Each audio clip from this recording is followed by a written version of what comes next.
Kelakuan seorang anak bernama Jayan Sumitro 25 tahun ini benar-benar sudah di luar batas. Ia tega membakar rumah orang tuanya hanya karena keinginannya untuk tetap kuliah di luar negeri terhambat. Jayan sebelumnya merupakan seorang mahasiswa di Taiwan, namun karena masalah biaya akhirnya ia harus pulang ke Palembang. Rumah orang tua Jayan sendiri berada di Lorong Segaran, Kelurahan 15 Ilir, Kecamatan Ilir Timur 1, Palembang, Sumatera Selatan. Kejadian pembakaran rumah ini sendiri terjadi pada Jumat kemarin, 13 Mei 2022. Ketua RT Rosmawati mengatakan rumah 2 lantai yang terbakar tersebut dihuni oleh 3 orang yakni Chang Amoy 53 tahun, Jayan Sumitro 25 tahun, dan Widya 28 tahun. Menurut Rosmawati, aksi nekat pemuda itu setelah Jayan dan ibunya bertengkar hebat hanya karena keinginannya untuk berkuliah di luar negeri tak mampu dipenuhi oleh orang tua.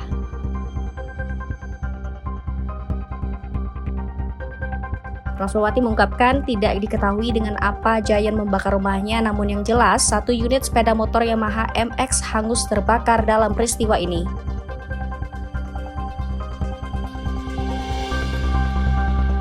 Dari keterangan sang RT pun diketahui sebelum membakar rumah orang tuanya, Jayan sudah menyiapkan pakaiannya dengan sebuah koper. Saat kebakaran terjadi, Jayan pun tak langsung melarikan diri. Setelah api membakar habis ruang tamu di lantai 1, Jayan masih berada di seberang jalan, menonton rumahnya yang ia bakar terbakar habis.